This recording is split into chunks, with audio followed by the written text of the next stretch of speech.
Welcome to Flourish. I'm here to introduce Troy Dawson. He's our next speaker. He worked at Fermilab for about 18 years as one of the lead developers on Scientific Linux and Fermi-Linux. And today he's here to talk about OpenShift, which is it's basically for web developers who use free and open source languages to develop, test, and deploy their apps. So I introduce Troy Dawson. Thank you very much. It's really good to be here at Flourish. I actually appreciate the occasional technical difficulties because if everything's perfect, I get really nervous. So I'm not that nervous. I also want to say that the other person that developed Scientific Linux with me is here in the audience. Connie is here. It was great working with her all those years. So OpenShift. Let's get right to it. I'm going to be doing a lot of demonstrations at the end. OpenShift is great to talk about, but it gets boring really fast. The demonstrations really give you a feel for what it really is. So OpenShift is PaaS. It's PaaS by Red Hat. What in the world is PaaS? Platform as a Service. It's another one of those four-letter acronyms that's come along with the cloud. The cloud doesn't want three-letter acronyms. All the cloud stuff wants four. So basically, platform as a service means that you code your app. This is a web app. It could be like the last guy had his little one that he was going to make into a clock. You don't have to do anything with the servers. You just push the button or whatever the command is. It goes up into the cloud. It gets deployed, and everybody gets to enjoy it. Sounds simple. Reality, it is simple. What it is not is we get mixed up with infrastructure as a cloud. I hate that one because I can't even say it. Infrastructure as a cloud basically says, you've got some cloud machines up there. That's not what PaaS is. With that, you have to do a lot of work, almost like with your physical servers. It's not software as a service. Software as a service is where somebody else puts their stuff up, like Salesforce or something like that, and you use their software, or their Drupal, or their WordPress, or whatever. That's not what this is, because you might want to mess with the code of whatever it is. Okay, so like we said, it's platform as a service. Why do you want to do this?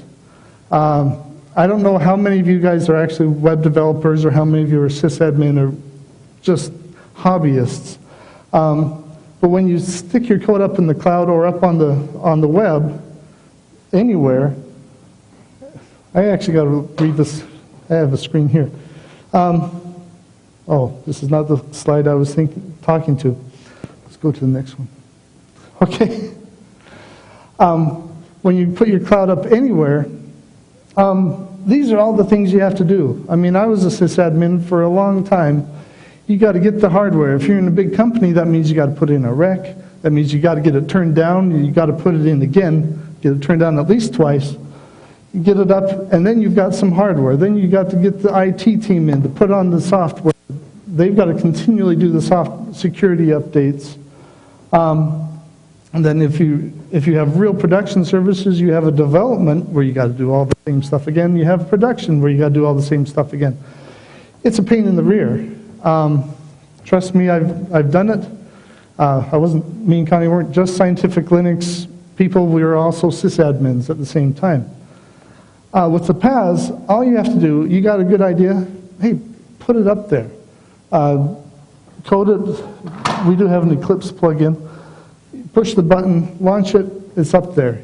You don't have to worry about the domain names. You don't have to worry about a lot of stuff.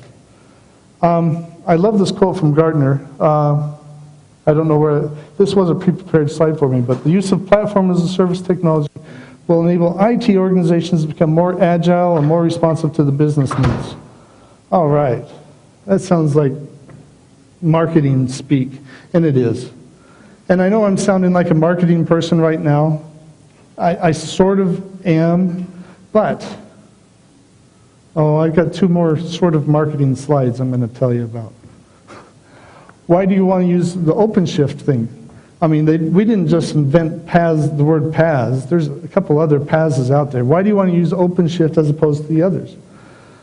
First, it's based on open source software, and it works only with open source software. We are not putting in, what's a nice closed proprietary language? I don't know, we're not putting those in. I don't deal with them, so it's hard for me to figure out what they are. We do Java, the OpenJDK, or actually the J.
Have two things to make sure you're not robots. We have a little, oh, it's blurry, so I can't even see what those, whatever these things are called, CAPTCHA.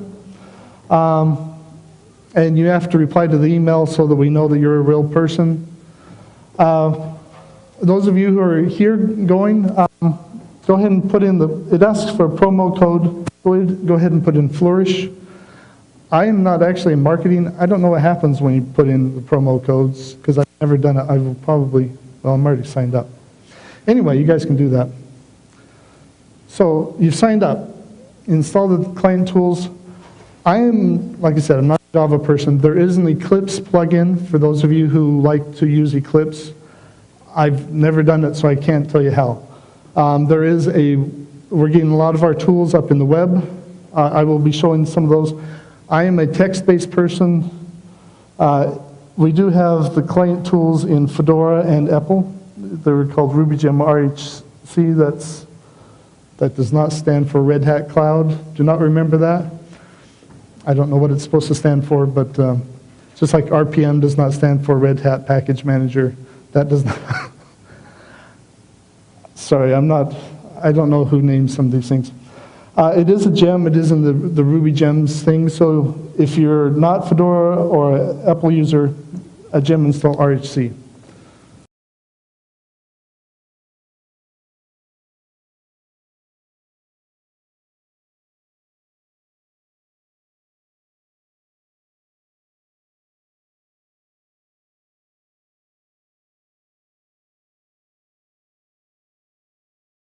Create, and then -m for the name of your domain, and you got to put in your login.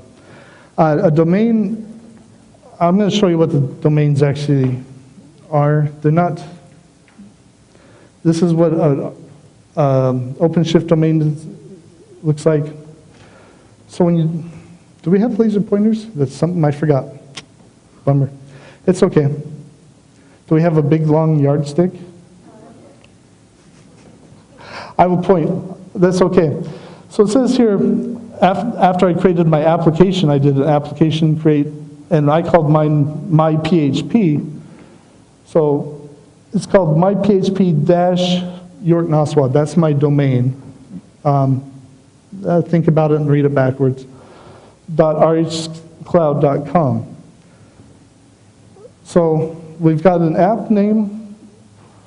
We've got a domain. And whenever you create an app, you get a default app. So it's not just a blank page. This actually is one of those embedded graphics. But you can change this however you want. And it actually has little comments in here on how to proceed if you want to.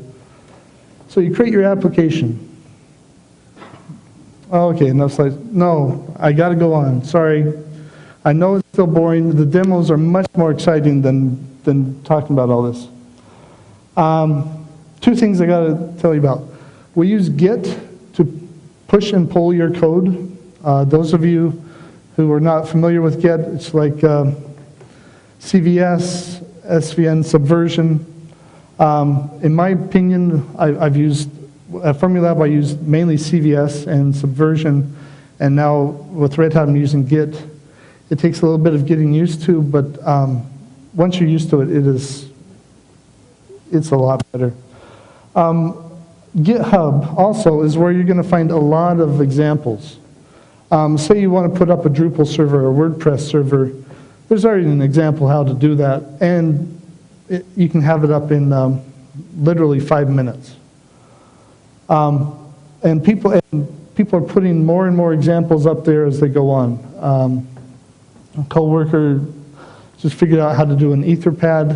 That's going to be one of my demos. We put it up there. It's not even Red Hat employees putting them up there. For that, go to the GitHub/OpenShift, and you'll see a lot of examples. So here's all you have to do to deploy your code. So this is the same. Oh, no, it's not. It's my WordPress one. So we created the app. We then edited our code, and all you have to do is do a git commit and then push.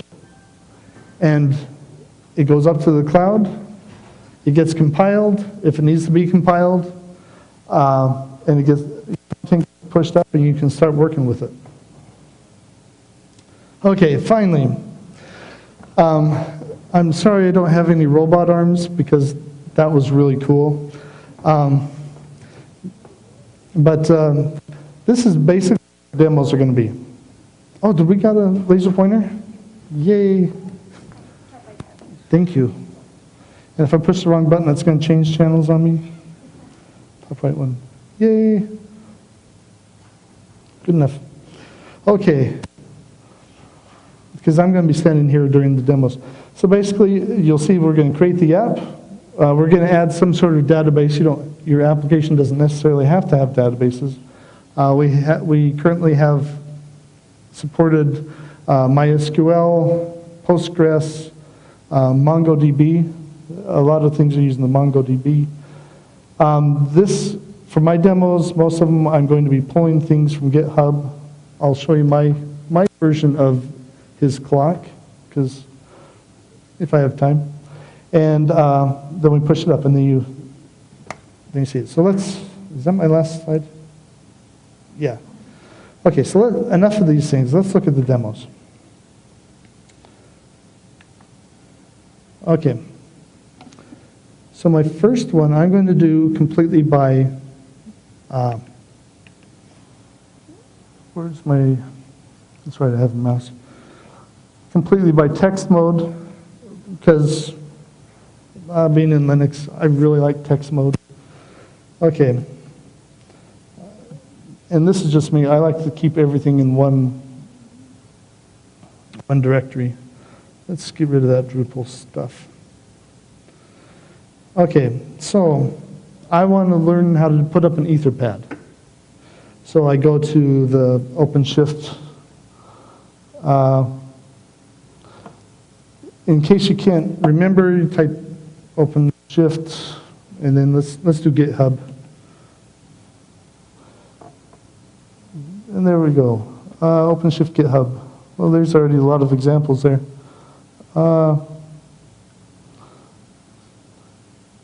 So if we go there, let's do the full screen just so that you can see. Come on, GitHub, there we are. Go there, it's clients tool, JBoss, Mongo, Bottle, whatever that is. Django, Joomla, nope. Node.js, Wiki, there's an Etherpad. Just so you know, there's a whole bunch of others. They're continually being added to. All right, where'd my Etherpad go? There's my Etherpad. Go to Etherpad example, and not only will it have the code, here's all the code, but in all the readmes for these examples, they have step-by-step how to set it up. So here's the first step, RHC, app create, Etherpad, Node.js. So we're going to make a Node.js application. Come on, cut and paste. Now it's going to ask for my password. I've already signed up and got a password.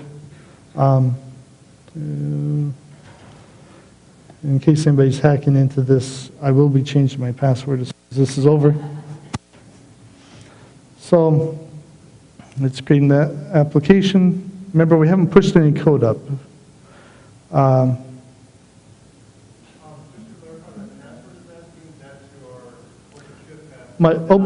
Yes, my OpenShift password. When you sign up, it says, you know, what's your password, and you can change that. Yes, it's not my local password. Now it is going to have a pop-up here.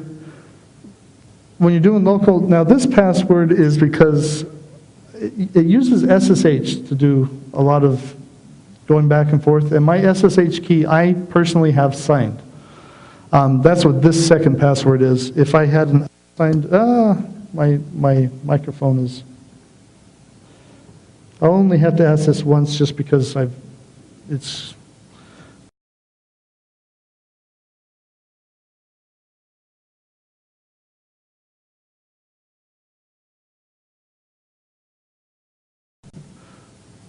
Okay. Okay.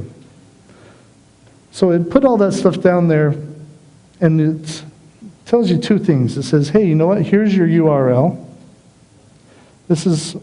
I now have a live thing. Let's hurry and put that into our thing so we can see.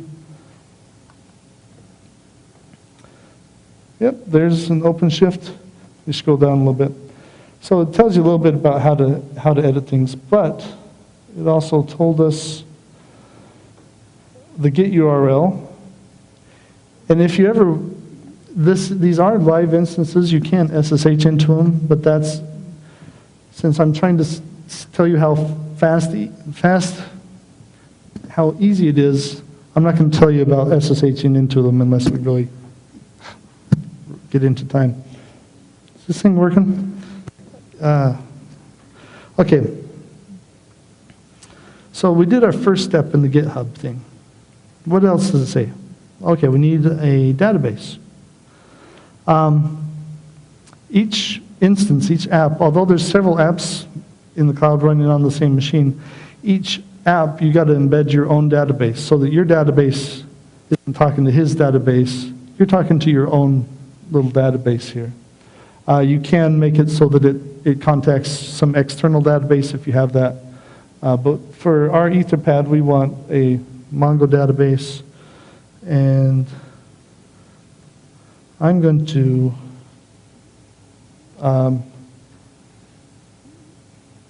hey, I'm actually going to clear the screen here. It tells you what your database password is. For all these things, there's actually also variables to access the database password.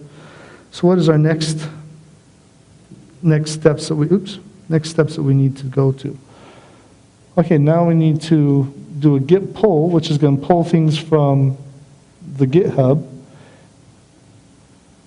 So we do all this. And a lot of these examples are made to be just cut and paste.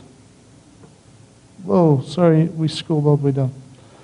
Okay, and here comes the last step. So we're now going to do a git push,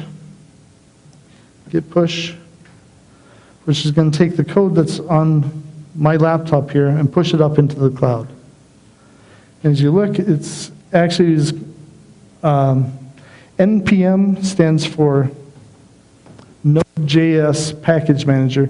So it's actually pulling down Node packages. If this is Ruby, it would pull down gems. If it was Python, it would pull down... What are they? Eggs. Oh, brother.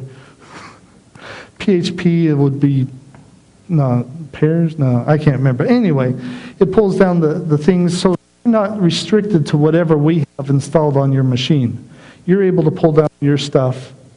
It then compiles it. Well, I know this works, so let's not worry about those permission denied things. Oh, that looks scary. One of the other ones, so then we come here, it says, well, wait a sec. Well, let's hit refresh. And now we have an Etherpad. Now, I will admit this is not the most secure Etherpad in the world. New pad. That's all we have for authentication is clicking new pad. So I would recommend this just be used as an example. But it's sort of fun on conferences that you can actually just leave it up here.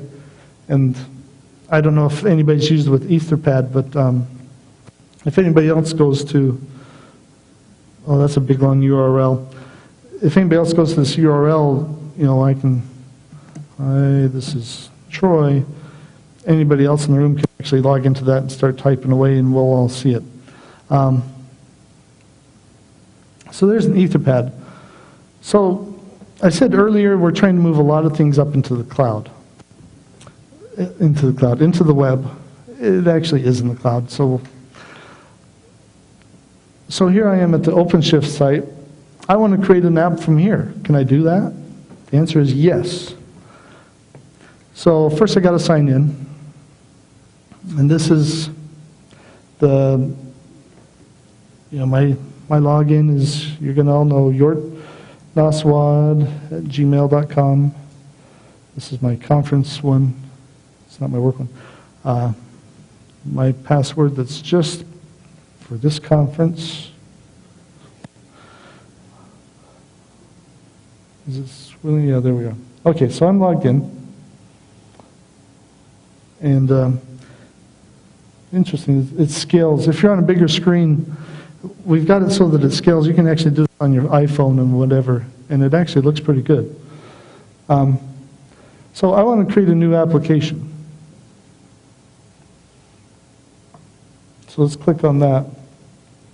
It says, okay, what kind do you want to do? Do you want to do JBoss, Ruby, PHP, Python? Well, I'm a big fan of Drupal. And this one, we actually Drupal actually does have authentication, so we can do it better. So let's go to here, let's go to Drupal. Drupal's one of the earlier ones, so I suspect it's towards the bottom.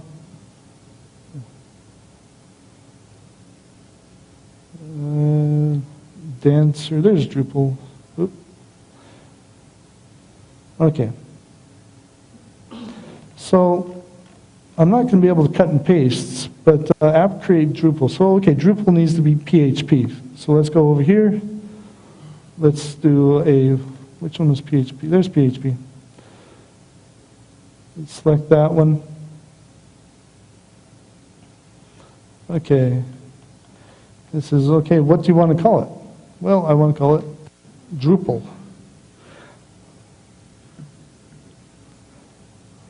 And let's create it. It'll take about the same amount of time. The biggest slowdown in this is actually pushing the namespace up. Oh, that was quick. Okay, sometimes it's faster than others.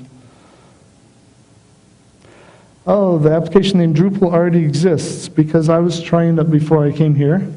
So let's go to my account, wait, my applications.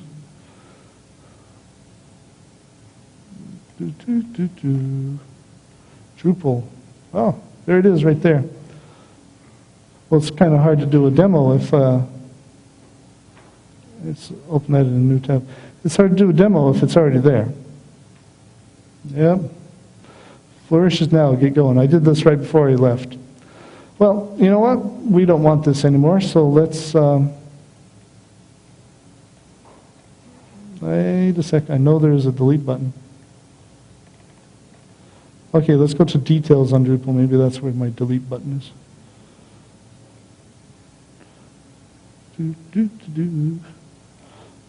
Okay, there's delete.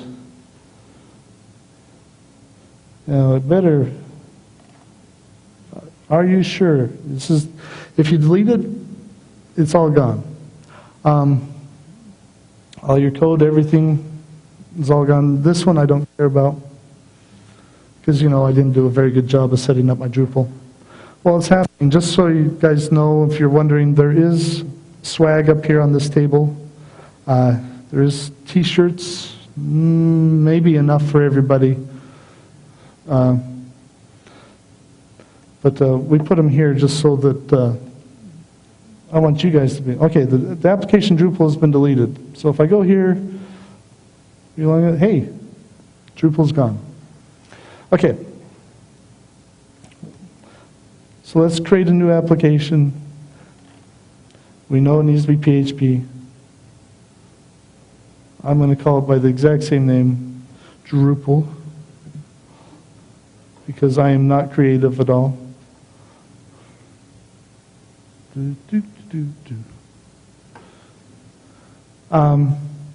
Also, while we're waiting for that, let's look and see. Drupal needed a MySQL database. So Drupal's using MySQL. It's not using, what was the other? Mongo. The other one was using MongoDB. Okay, so I could access it there, but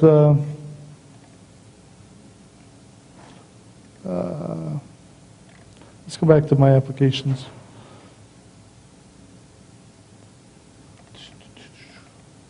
There's Drupal. So we want to look at the details.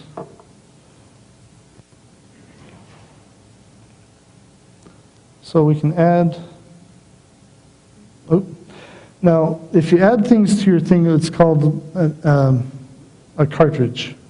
I did not name the name. I don't know where the name cartridge comes from, but it's basically, if you click on this, we'll show you all the cartridges you can put on here, and these are pre-done cartridges. It doesn't mean you can't put your own database up there. It doesn't mean you can't put your own stuff up there. It's your area. But to make it much easier, see, we got cron stuff, we got MySQL, Mongo, Postgres, metrics. Oh, that's experimental. Let's get the database up first. If we have time, we'll do metrics. Did I click on that? Is it, nothing's churning. Okay, select. We want MySQL. There we are. It's double checking to make sure we click the right thing.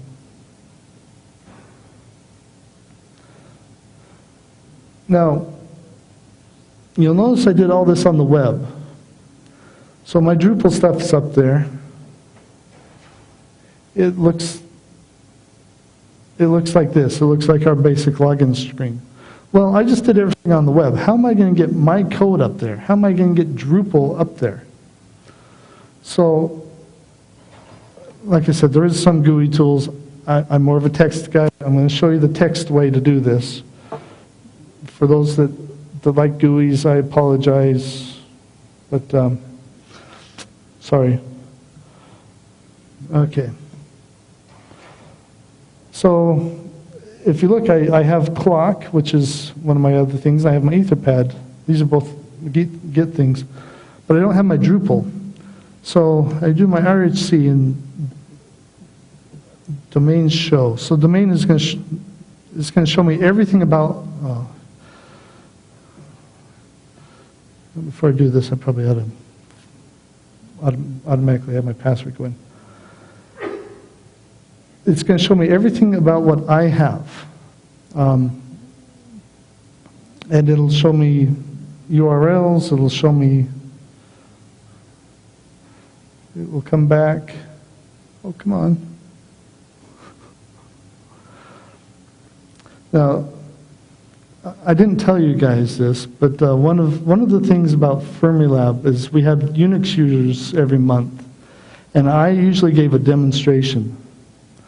And I have this good reputation for Fermilab of, this is about 50% of them failed. So when he's saying, what's the odd, how many people think my demo is going to fail, I was pretty confident that it would fail. This has actually taken a very long time. I think something's wrong here. And something's, so let's just try it again. And that might have been my password, but... Oh, okay. See, it comes up really quick. I think that's more with my connection. I don't think that's with things. So I have clock. I have my Etherpad. There's my Drupal. Now, if you look on here, it says when it was mated, user ID. This is a get URL. So what I can do, for those of you familiar with Git, I can then do a git clone and then just put in that URL. Now it's an SSH URL, it's not an HTTP, but Git knows how to do that. And there we go. We've got everything here. Now if I do an ls, there's Drupal. Then I can go over here and say, oops, that's not what I was doing. Over here, and where was my Drupal thing? I'm just going to do a cut and paste because if I do anything more than that, it's going to take a lot of time. So it's downloading everything from GitHub. We're in Drupal, then we do our git push. Now, up to this point, everything's just been canned. You're like, great, you're showing us how to do canned projects. Well, it's a good place to start. It's a good way to get your feet wet. Let's look here.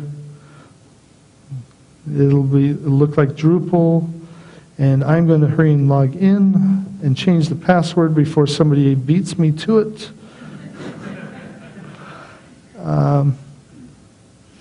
Because if anybody went to that website, it says what the password is.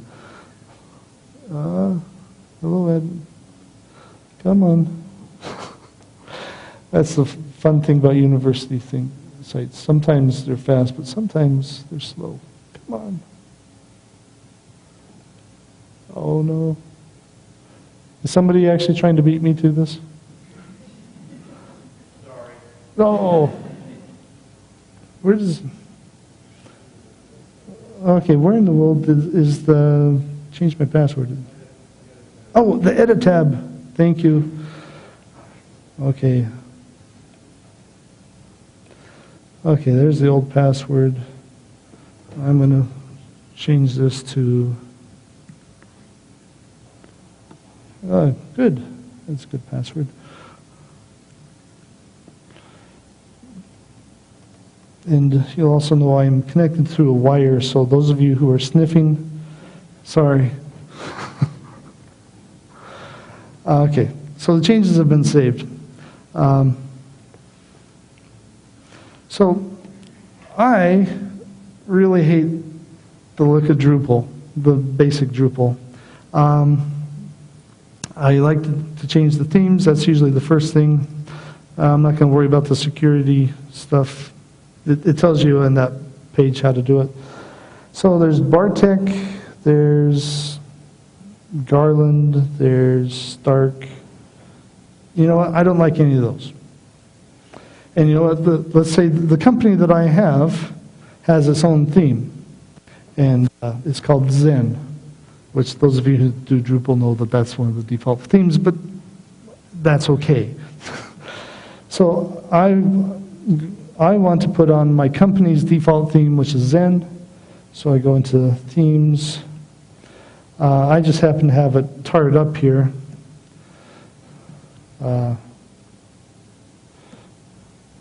Zen. So I put on my company's default theme. I'm going to do a git add Zen. See, very, very much like CVS. Git commit. Let's fat finger a few things. Git commit -m. This is a comment, whatever.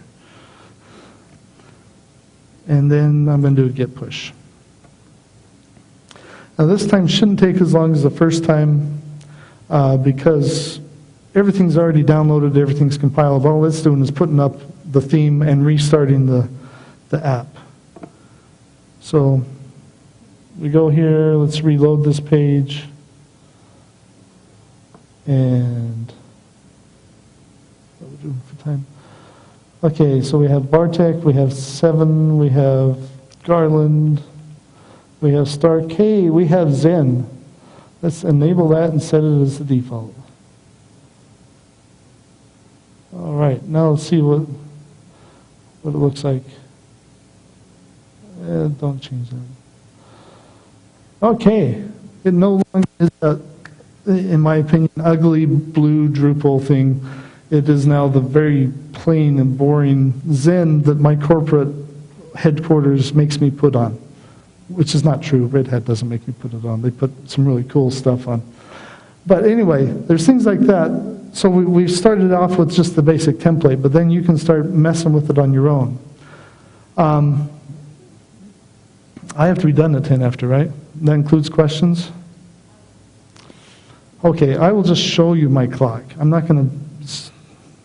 My clock isn't as cool as his clock, but that seems to be the clock. And then we'll do questions. That's why.rhcloud.com. So this is my clock. You'll notice it has 4 hands, and it is, they're actually looking normal right at the moment. But it has a little bit different algorithm. So we'll leave that in the background. Come on, you can do it. And there it goes. So my hands aren't quite the same. It's a bit of a whirlwind tour about OpenShift. At this point, I'm going to open it up to questions if we have any questions. We have 3.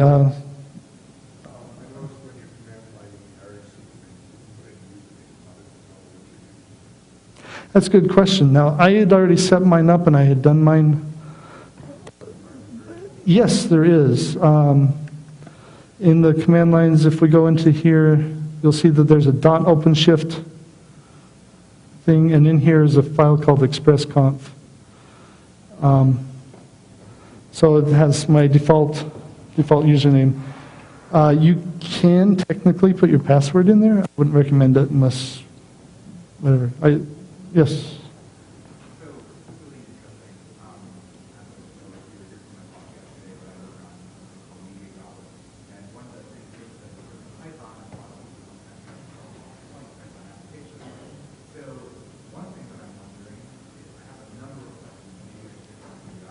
Okay. But one thing that I'm wondering specifically is, as for you have that interface where there's kind of select people in that interface without having necessarily using the command line.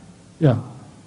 I'm imagining how hard is it to really get things to the point that somebody can use the kind of something that's using on a super web interface where they don't necessarily have to do a case flow and then push up and stuff like that.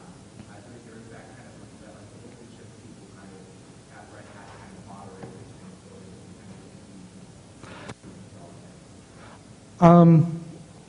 At the present time, before it's open sourced, I'm not sure what the plan is after it's open sourced, although because people could set up their own. At the present time, yes, we moderate those cartridges, but if people have a cartridge or something like that that they want to have on there, we do have a vote in the community thing, we do have a voting thing. And that gives us a priority of what people want to work on. You also said one of the things is you don't want to have to go through GitHub to your local thing up there. I do know that that has been voted on, and I do know that people are working on it, but I don't know how, so that you could just put your code right on the web thing. They're trying to expand that as much as possible. I have no idea on the time frame of that.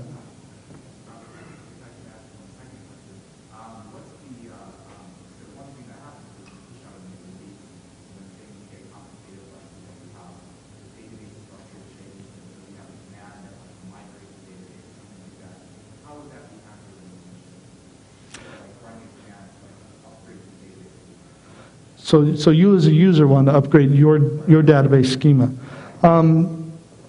There's the thing that comes to my mind right now is that you can actually SSH into it. So if you have a script that migrates your database, you could SSH in and actually do it by hand. Because that's something that we don't want to be messing with your database. So if you have a script for migrating your database, you could run it by hand on there.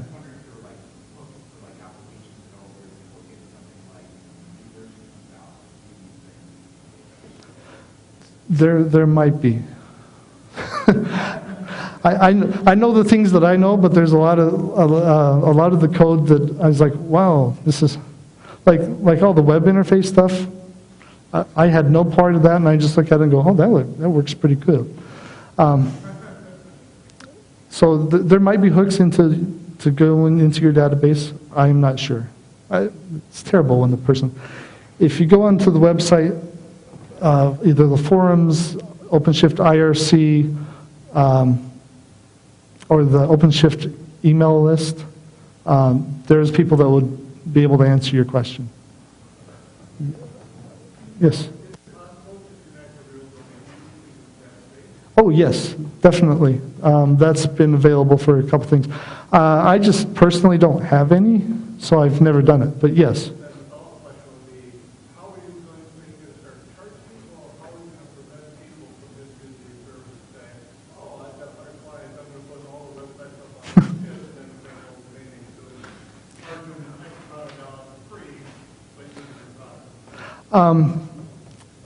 By default, you're going to get 3 domains. We're actually going to start calling them gears, but I still like the term apps. They changed names on me. You get 3 apps free. And each app currently gets 512 megs of memory, 1 gig of disk space, and the network bandwidth, we don't throttle as far as how much, but you can't suck up the whole machines. You get so much percentage. That's using the C group. I get the name wrong every time, but we'll just say I should actually know it too, because we use it all the time. But you do get a percentage. If you need more, that's where, now currently, if you need more, send us an email. We will ask you what your application is, and we will give it to you. We're just trying to find out why people are needing more or less. But then when we do start charging, that is going to be, we have a date for the open sourcing. We don't have a date for when we're going to start charging for these extra services. All I know is it's sometime. But at some time, yes, that's how we're going to make the money. You'll get your 3 apps. If you need 5, 10, 100, then you'll have to pay so much per app. And then if you need to go over, the memory, over the bandwidth, or if you need these fancy things, then that will be charged. Currently, you can get that for free. We'll ask you why. And it's not we're going to throttle you. It's because we're trying to find out why people are using it, how they're using it. How am I doing on time? One more question? Or okay, one more question. Yes? I'm kind of curious with the cartridge model. Mm-hmm. How easy is it to build non-standard libraries for these operating non-standard libraries for these programming languages or programming language versus the copy cartridge? It depends on your programming skills. In our team, for me, I've tried it and failed miserably. And another person has tried it and he's got 2 different types of Python running on his and all these other things. And so I know it's doable. And unfortunately, I know what I know how to do, and some people are better at it than others. So I can't say how easy it is, because for me it's hard, and for him it's easy. Yet. Actually, yeah, I think that's going to be one of the how-tos, is how to build your own cartridge.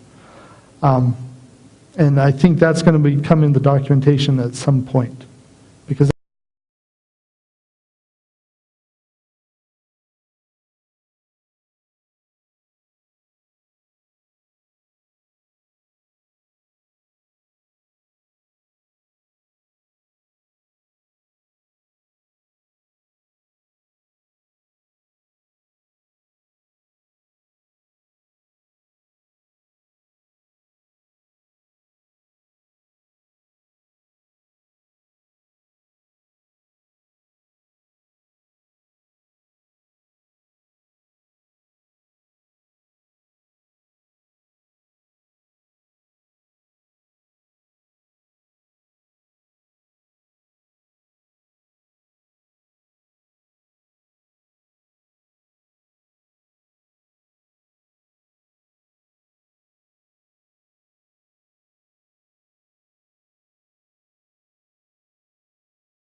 I'm just going to quickly announce.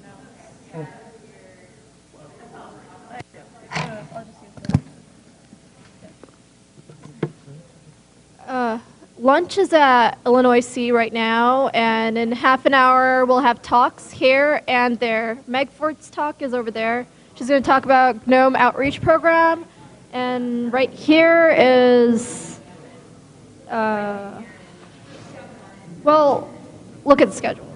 I'm not sure. I've been running around too much. Oh, Lightning Talk sign up. It's a Google form. It's on the registration table. So check it out. Just ask any. Sounding like a marketing person right now.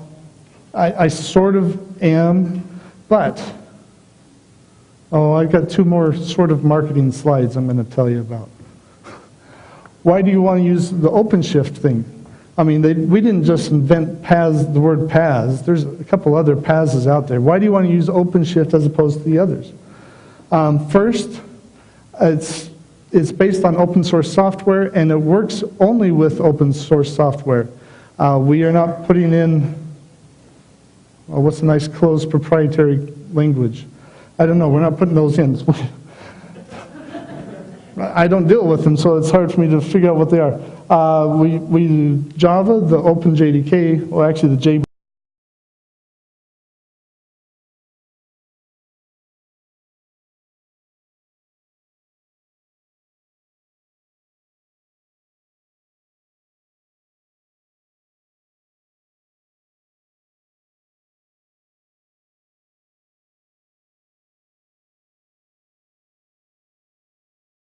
PaaS by Red Hat. What in the world is PaaS? Platform as a service. It's another one of those four-letter acronyms that's come along with the cloud. The cloud doesn't want three-letter acronyms. All the cloud stuff wants four. So basically, platform as a service means that you code your app. This is a web app. It could be like the last guy had his little one that he was going to make into a clock. You don't have to do anything with the servers. You just push the button or whatever the command is. It goes up into the cloud. It gets deployed, and everybody gets to enjoy it. Sounds simple. Reality, it is simple. What it is not is we get mixed up with infrastructure as a cloud. I hate that one because I can't even say it. Infrastructure as a cloud basically says, you've got some cloud machines up there. That's not what PaaS is. With that, you have to do a lot of work, almost like with your physical servers. It's not get it up, and then you've got some hardware. Then you got to get the IT team in to put on the software. They've got to continually do the security updates. And then if you have real production services, you have a development where you got to do all the same stuff again. You have production where you got to do all the same stuff again. It's a pain in the rear. Trust me, I've done it. Me and Connie weren't just Scientific Linux people. We were also sysadmins at the same time. With the PaaS, all you have to do, you got a good idea, hey, put it up there. Code it. We do have an Eclipse plugin. Push the button, launch it, it's up there. You don't have to worry about the domain names. You don't have to worry about a lot of stuff. I love this quote from Gartner. I don't know where, this was a pre-prepared slide for me, but the use of platform as a service technology will enable IT organizations to become more agile and more responsive to the business needs. All right, that sounds like marketing speak, and it is. And I know I'm welcome to Flourish. I'm here to introduce Troy Dawson. He's our next speaker. He worked at Fermilab for about 18 years as one of the lead developers on Scientific Linux and Fermi Linux. And today he's here to talk about OpenShift, which is it's basically for web developers who use free and open source languages to develop, test, and deploy their apps. So I introduce Troy Dawson. Thank you very much. It's really good to be here at Flourish. I actually appreciate the occasional technical difficulties because if everything's perfect, I get really nervous. So I'm not that nervous. I also want to say that the other person that developed Scientific Linux with me is here in the audience. Connie is here. It was great working with her all those years. So OpenShift. Let's get right to it. I'm going to be doing a lot of demonstrations at the end. OpenShift is great to talk about, but it gets boring really fast. The demonstrations really give you a feel for what it really is. So OpenShift is PaaS, it's software as a service. Software as a service is where somebody else puts their stuff up, like Salesforce or something like that, and you use their software, or their Drupal, or their WordPress, or whatever. That's not what this is, because you might want to mess with the code of whatever it is. Okay, so like we said, it's platform as a service. Why do you want to do this? I don't know how many of you guys are actually web developers or how many of you are sysadmin or just hobbyists. But when you stick your code up in the cloud or up on the web, anywhere, I actually got to read this. I have a screen here. Oh, this is not the slide I was talking to. Let's go to the next one. Okay. When you put your cloud up anywhere, these are all the things you have to do. I mean, I was a sysadmin for a long time. You got to get the hardware. If you're in a big company, that means you got to put in a rec. That means you got to get it turned down. You got to put it in again, get it turned down at least twice.